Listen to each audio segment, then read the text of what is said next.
Let's continue from where we left off in the last episode. If you haven't watched the previous episode, it might be difficult to follow this one. You might want to check out the last episode to grasp the foundational knowledge. Alright, let's proceed. Dr. Henry Kissinger, the great elder, expressed his amazement. And it wasn't just his amazement, it represented the shock of the American ruling elite. Their shock wasn't because the Panda China was being tough, nor because of how advanced its technology or how powerful its military was. No, that wasn't what stunned them. What really caught their attention was that every decision made by the Panda was seamless and executed without any sloppiness, demonstrating a cold, machine-like response to the outside world. This isn't typical human decision-making behavior. In the history of the Panda family, only Chairman Mao could make decisions like that and achieve such an effect. What does this mean? It means that during the series of struggles in 2022 colliding with submarines, dealing with aircraft, and deploying dual aircraft carriers, the decisions made were eerily similar to the tactics of Chairman Mao. That is what truly terrifies the Americans. They aren't afraid of a strong opponent, nor of advanced weapons. What they fear the most is the mindset of Chairman Mao. Chairman Mao's decision-making and thinking can directly interrupt their chain of concessions. What do I mean by the chain of concessions? Here's an example. Back when the Panda family first established their country, they were extremely poor, having fought for decades, with almost everything broken. They could barely manage to eat and drink. Essentially, they had no power. In this world, the weight of your words is proportional to your power. If you have power, people will listen.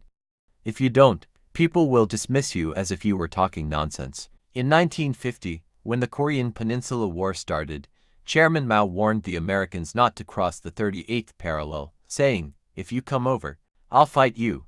The Americans didn't take us seriously at all, thinking, "Who are you? You're just guys with rifles. Have you even had enough to eat? Why should we listen to you?" Not only did America ignore us, but General MacArthur didn't pay attention either, stepping on the gas and crossing the 38th parallel without even giving us a heads up. Now, Chairman Mao wasn't one to be ignored. "You mean my words don't matter? Let's see about that," he thought. So, he grabbed a brick figuratively and went over, almost disbanding the newly established United Nations in just a few years.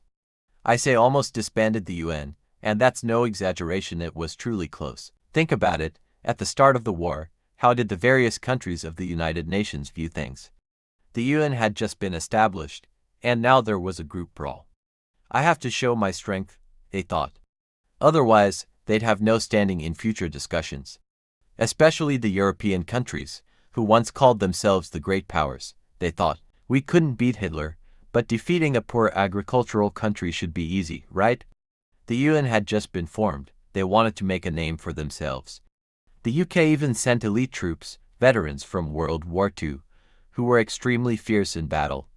But as soon as they engaged, they realized they were no match, and they shrank back into their bunkers, too afraid to show their faces. On December 31, 1950, during the Third Campaign, the Chinese Volunteer Army broke through the 38th parallel and smashed through several UN defenses, becoming unstoppable. The Americans, sensing they might be surrounded, ordered the British 29th Brigade to cover the retreat while they chose to make a strategic withdrawal, which was really just an escape. The British 29th Brigade's commander, Brodie, wasn't willing. "Why should I be the rear guard while you run?" he argued. "A few days ago, you ordered us to charge without saying anything, and we lost so many men. Now you want to retreat and make us cover for you. That's not fair." Brodie then ordered, "Forget it. I'm not covering anyone. I'm retreating too." The Americans, hearing this, were furious. "You don't know who's boss here. I said retreat." Before leaving, they even fired a string of flares above the British 29th Brigade, practically pointing out to the Chinese Volunteer Army, "Hey, look, this guy is hiding here." After firing the flares, the US troops immediately withdrew. Commander Brodie was stunned by the Americans' shamelessness. Wow, there are people this despicable. But the 29th Brigade's bad luck didn't end there. They encountered the 50th Army, a division of the Chinese Volunteer Army that had fought at the Battle of Tier Zhuang. These soldiers were like superheroes. Now, to be fair, the 29th Brigade wasn't rookies. They even had a Royal Heavy Tank Brigade under their command. But as soon as they arrived, They witnessed the Chinese Volunteer Army performing barehanded tank destruction. The 29th Brigade was shocked and started spouting nonsense, yes, literally spouting nonsense. This is real history. They annihilated 31 heavy tanks and captured 227 officers below the rank of major. If Britain, a powerful country, couldn't stand up to us, there was no need to mention others. The Netherlands, for example, sent 819 men to battle, but within 20 minutes of combat, 765 were wiped out. The Dutch were terrified. Before the war ended, they packed up and left, fearing that if they didn't return now, there'd be no one left to report back. Luxembourg had a total military strength of 550 men, of which they sent 44. In a small-scale skirmish, they lost a third of their troops. They turned tail and left. These were the countries that sent fewer troops. Some sent more, like Canada, which sent over 6,000 men but suffered very few casualties, only 312 deaths. After the war ended, it was discovered that 1,244 of them had surrendered. So, after this war, the UN had lost its confidence. Some people whispered, "Can we even call ourselves the United Nations?" We couldn't even defeat that panda. Psychologically, they felt the panda could occupy half the world. It was terrifying. This self-defense counterattack came at a great cost, but the benefits it brought were immeasurable. Some people on the internet in the early 2000s criticized Chairman Mao, saying, if we hadn't fought that war, we might have established good relations with America long ago, and our economy might have taken off. Those who said this were ignorant, having no understanding of history and judging the world solely based on their limited knowledge. More sensible people might say that war was our founding battle. It made the world recognize us and created decades of peace for us. If you put it that way, it's closer to the truth. Although not entirely accurate, the general direction is correct. In reality, the true significance of that war was not just about this. It also shattered the Soviet Union's unrealistic ambitions toward us. You see, when North Korea first attacked South Korea, they didn't inform us. They acted under Soviet instructions. The Soviet leader at the time, Stalin, was quite a figure himself. He had personally witnessed Chairman Mao's capabilities.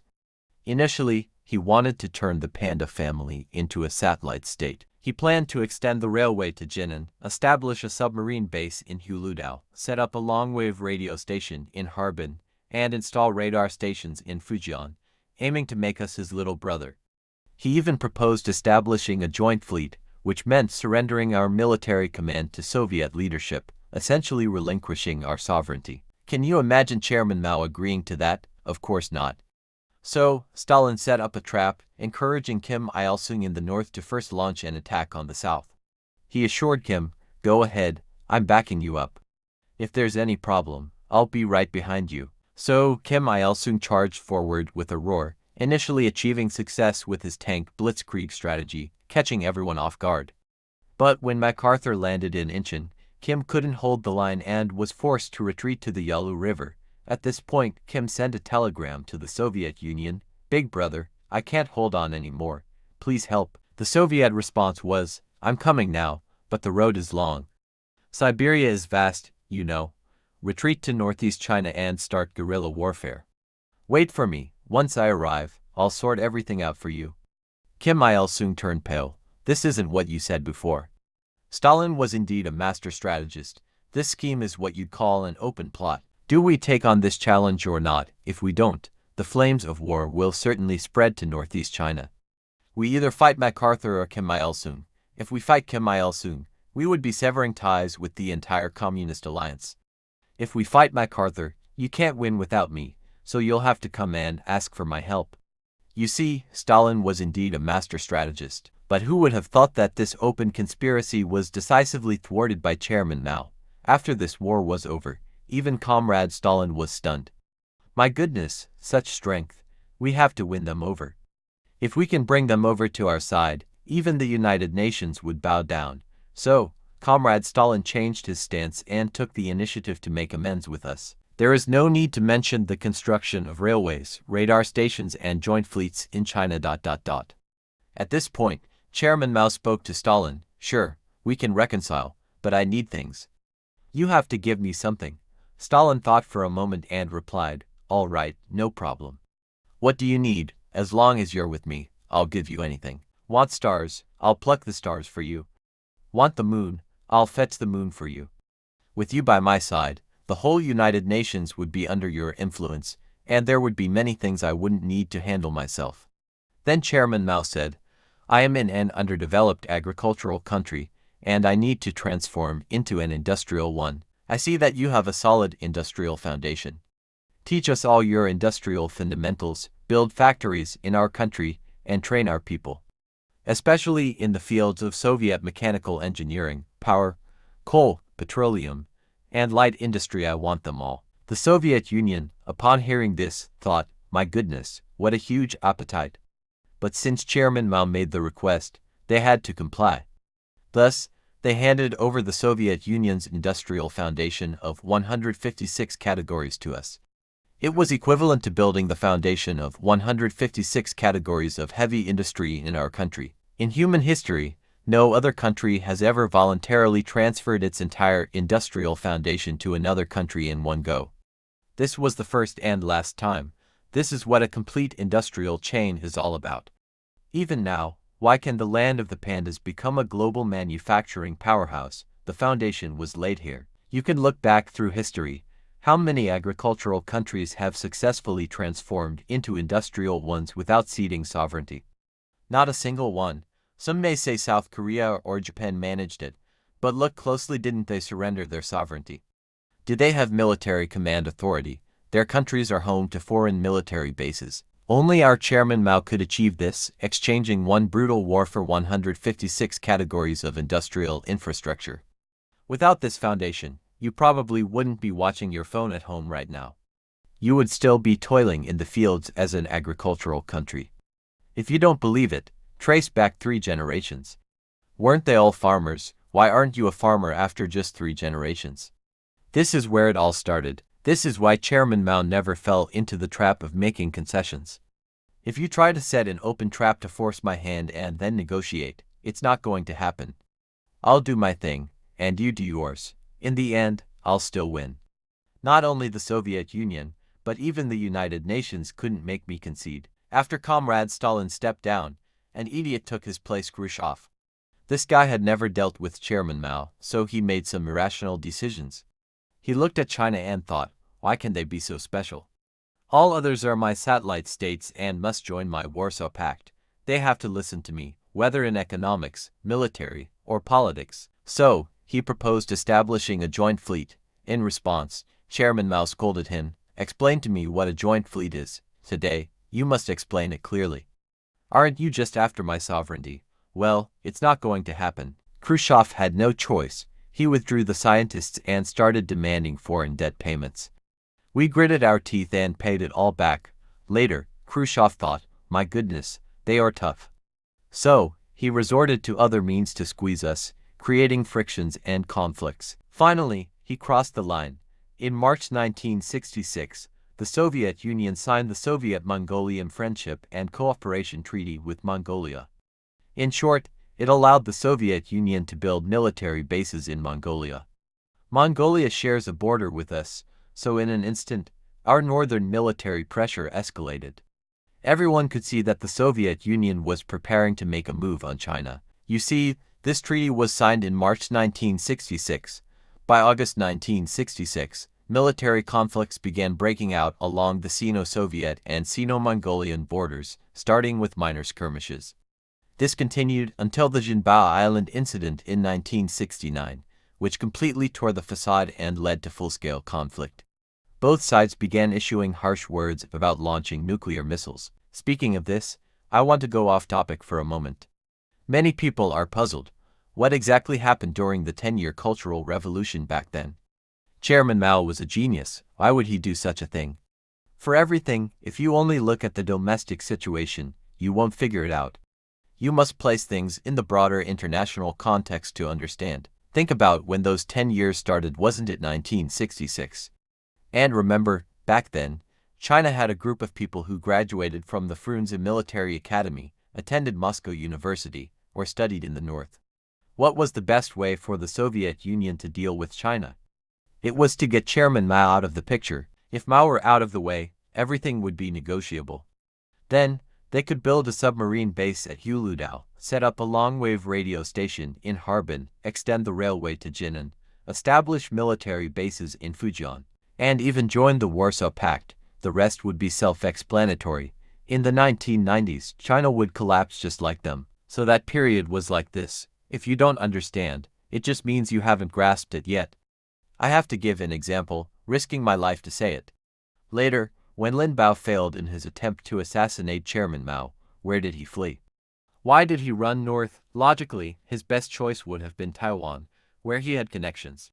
His fleeing north speaks volumes. Additionally, consider this. When did the Cultural Revolution end? The books say 1976, but you can go back and ask your elders. It actually began to ease up around 1973. Why then? Because by that time, Nixon had already visited China, and our relations with the United States had begun to thaw. So the direction was clear. Alright, this topic is too sensitive. If you can understand, it means you have some foundation. If not, you need to do more reading. Now, we're going off topic. It's not directly related to what we're discussing today. Back then, after the fallout with the Soviet Union, the Americans watched with glee. They were in a tough spot themselves. Why? It goes back to something Chairman Mao said during the Korean War in the 1950s. If you cross the 38th parallel, I'll strike you. By 1955, the Americans were fighting in Vietnam. Again, Chairman Mao said, this time, it's the 17th parallel. The Americans didn't even argue, they just said, received. In modern-day WeChat groups, when your leader gives an instruction, you at least reply with received. Back then, the Americans received the message loud and clear. They fought that war for nearly 20 years. America was almost worn out, the country torn apart by endless anti-war protests. Hippies, spirituality, all sorts of countercultural movements. It was like the whole country was spiraling into depression. Despite all this, they didn't dare cross the 17th parallel, which shows just how much they feared Chairman Mao. If you've seen the movie First Blood starring Sylvester Stallone, it depicts the plight of soldiers returning from the Vietnam War. The entire film is filled with despair. At that time, the whole of America was enveloped in a similar atmosphere. The people had no hope, and the future of the country seemed bleak. Then the real rulers of America, the financial capitalists who operate behind the scenes, created an international research institute. The conclusion they reached was this: the most formidable figure in the world was Chairman Mao himself. Not even the entire Soviet Union, with its thousands of nuclear missiles, could compare. Why? Because there was no room for negotiation with Chairman Mao. His mind was like a war machine. Calm and cold, strategic like clockwork, precise and interlocked. Dr. Kissinger experienced this firsthand in 1969 when he was serving as the U.S. National Security Advisor. For the first time, Jewish capitalists sent their representative to the front stage, precisely because of the Vietnam War. America was on the brink of collapse, and the Cold War dynamics had reversed from the U.S. attacking and the Soviet Union defending to the opposite. The Vietnam War was dragging America down. Some might ask, how could Vietnam wear down America? Isn't the U.S. a superpower? It's because America didn't dare cross the 17th parallel.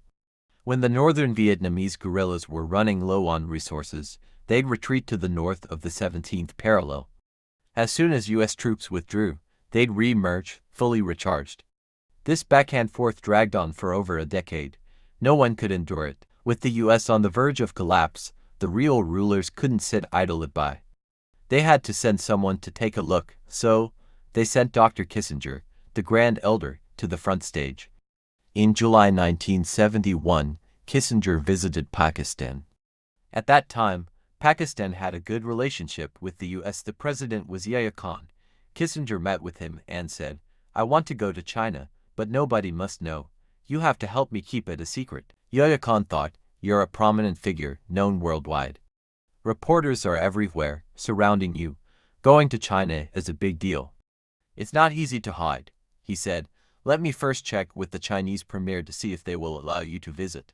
If they do, we'll figure something out. If not, you can't just force your way in." So, Yahya Khan contacted the Chinese premier and explained the situation. To his surprise, the Chinese premier was very forthright. "Sure, let him come. It's just an extra pair of chopsticks." Yahya Khan then said, But it has to be secretive. Is there a way to sneak him in? The premier replied, I have an idea. Host a banquet and let him eat heartily. Then, have him pretend to have a stomachache and be taken to the ICU. At night, pack him up and fly him to our place. Yahya Khan was stunned. Can we really do that? Kissinger agreed to this arrangement. That evening, Yahya Khan hosted a banquet for him. Right after the toast, Kissinger started gobbling up the food like there was no tomorrow, astonishing everyone. Then, Kissinger suddenly clutched his stomach and collapsed, yelling that he was in pain. People gathered around, suggesting he be taken to the hospital. A bystander quipped, it's just a stomachache. A quick trip to the toilet should fix it. Kissinger, lying on the ground, cursed, which idiot said that? Yahya Khan, seeing the situation might spiral out of control, hurriedly sent Kissinger to the ICU.